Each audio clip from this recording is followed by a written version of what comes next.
स्वागत है आप सभी का स्ट्रेटजिक स्टडी पर। आज हम बात करेंगे हिमाचल प्रदेश जेबीटी एग्ज़ाम जो कंडक्ट हुआ था उसकी अभी जो क्रॉस ऑब्जेक्शन विंडो थी वो भी क्लोज हो गई है 28 मार्च को। आज हम बात करेंगे कि जेबीटी की कट ऑफ कितनी रहने वाली है और इसका रिज़ल्ट कब तक आ सकता है। ठीक है, तो सबसे हम पहले अगर हम बात करें कट ऑफ की, तो आप ये HP रैंक चेकर का डेटा है। अराउंड कितने स्टूडेंट्स हैं इसमें? Around 900 student, 933 I think. ठीक है, ये आप देख सकते हैं यहाँ पर 933। अभी तो इस जो साइट है HP रैंक चेकर, उसमें जो इनका डेटा है वो काफ़ी बढ़ चुका है, मोर देन 1000 हो चुका है। ठीक है, इस डेटा के बेसिस के ऊपर ही मैं कट ऑफ बताऊँगा। इस बात को भी ध्यान में रखते हुए कि जो सारा डेटा है वो इस पर्टिकुलर वेबसाइट पर नहीं है। ठीक है, तो अब हम बढ़ते हैं कि कट ऑफ कितनी रह सकती है। तो आप जैसा कि देख सकते हैं यहाँ पर अभी ये सिर्फ 933 स्टूडेंट्स हैं। ठीक है, तो उसी में जो डेटा है उसके अकॉर्डिंग मान के चलो, मैं ये मान लेता हूँ कि जो टॉपर्स थे उन्होंने, जो अच्छे मार्क्स वाले थे, उन्होंने अपना जो डेटा वो एंटर कर दिया है। तो मैं उसी के अकॉर्डिंग थोड़ा बहुत आपको कट ऑफ बताता हूँ। और ये जो कट ऑफ बताऊँगा ये मैं आफ्टर नॉर्मलाइजेशंस का क्या सिनेरियो रहेगा वो बताऊँगा। ठीक है, और आपके मार्क्स अभी 65 भी हो सकते हैं, तो आपको डरने की ज़रूरत नहीं है, क्योंकि वो आपके marks according to your shift 65 से बढ़ भी सकते हैं, और मतलब बढ़ेंगी। ऑब्वियस सी बात है, इस सिस्टम में हमेशा मार्क्स बढ़ते ही हैं जनरली। तो आपको सिर्फ अपना स्कोर अभी ध्यान रखना है, और जो मैं बताऊंगा डेटा, सॉरी कट ऑफ, उसी के अकॉर्डिंग, उसी के आसपास कहीं ना कहीं एक आधा नंबर का ही डिफरेंस रहने वाला है। तो जैसा कि आप जानते हैं कि जो जेबीटी जो एग्ज़ाम है, इसकी जो पोस्ट है इसमें जनरल के लिए, जनरल ओपन, उसमें ये पोस्ट हैं, ये हैं आपकी आई थिंक 221 है ना। जनरल की पोस्ट कितनी है?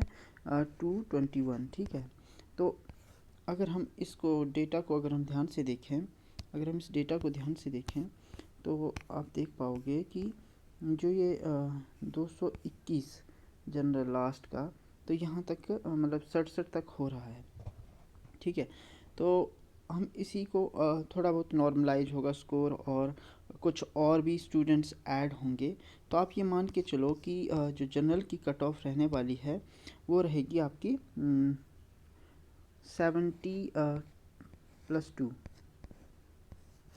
इतनी रहने वाली है। ठीक है, आफ्टर नॉर्मलाइजेशन, क्योंकि ऑब्वियस सी बात है इससे स्कोर बढ़ने वाला, क्योंकि कुछ लोगों ने इसमें एंटर भी नहीं किया हुआ है।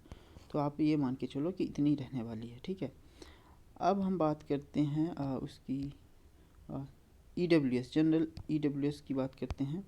तो EWS में आप देखोगे कि जो EWS की जो टोटल जो पोस्ट है वो है आपकी 72। ठीक है, 72 है।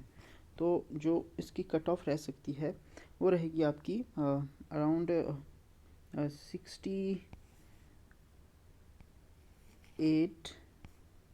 +-2 कर लो। ठीक है, +-2 66 भी हो सकता है इसमें, और 70 या 79, 70 या 69 भी हो सकता है। ठीक है, तो इतनी रह सकती है। आप मान के चलो कि इसी बीच में रेंज रहने वाली है। ठीक है, और अब बढ़ते हैं हम आगे। टाइम क्यों नहीं चल रहा है? हाँ, जो OBC की है सीट्स, वो हैं, जो पोस्ट है टोटल वो 94 है। 94 पोस्ट हैं OBC की। ठीक है, 94 पोस्ट हैं, तो इसके लिए कट ऑफ रहने वाली है आपकी 63 +2 रख लो, मतलब 65 तक रह सकती है इसकी कट ऑफ। और जो SC है उसकी आपकी 60 तक रह सकती है, 60 तक आपकी इसकी कट ऑफ रह सकती है, फाइनल कट ऑफ। ST की 22 पोस्ट है। ठीक है, एसटी की 22 पोस्ट हैं, ठीक है। तो इसकी कट ऑफ भी ठीक ठाक ही रहने वाले, मीन्स अराउंड 65 के आसपास, क्योंकि क्या हमेशा जनरल देखा गया है कि जो हिमाचल प्रदेश में एसटी की कट ऑफ रहती है वो काफ़ी हाई रहती है, क्योंकि इसमें नंबर ऑफ़ पोस्ट भी ज़्यादा होती हैं, सॉरी कम होती है, और जो स्टूडेंट्स होते हैं उनके मार्क्स काफ़ी अच्छे आ रहे हैं, ठीक है। तो इतनी रह सकती है 65 तक। और उसके बाद जो बीपीएल हैं, एसटी और एससी, उसकी 70 पोस्ट बचती है दोनों को कंबाइन करके। तो इनकी कट ऑफ यही जाएगी 56-7 के आसपास, है ना, 56 या 57 के आसपास इनकी कट ऑफ रहने वाली है, ठीक है। तो ये हो गई आपकी कट ऑफ की बात। आया मतलब, आई होप आप समझने की कोशिश करेंगे। और ये कोई रिजिड नहीं है कि इतनी ही रहेगी, इससे थोड़ी सी कम हो सकती है, थोड़ी सी बढ़ सकती है ना। तो आपको ये मतलब जब आप वीडियो देख रहे होंगे तो उसमें ये रिजिडिटी नहीं लानी है कि ऐसा कैसे बोल सकते हैं, या इतनी ज़्यादा या इतनी कम या कुछ भी।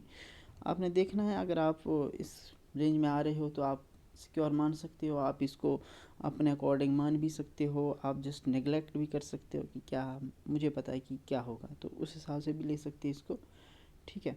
और रही रिज़ल्ट की बात, तो रिज़ल्ट आपका जो रहेगा वो आएगा आपका मई के फर्स्ट वीक में आ जाएगा। हाँ, मई फर्स्ट वीक, ठीक है। तो आपका मई फर्स्ट वीक में आने वाला है रिज़ल्ट, और आंसर की भी लाइक अप्रैल के लास्ट में आ जाएगी, अप्रैल लास्ट में आएगी, और मई के फर्स्ट वीक 10 तक मान के चलो कि आपका रिज़ल्ट भी आ सकता है, ठीक है। तो आज के लिए इतना ही, मिलते हैं अगली वीडियो में। Thank you.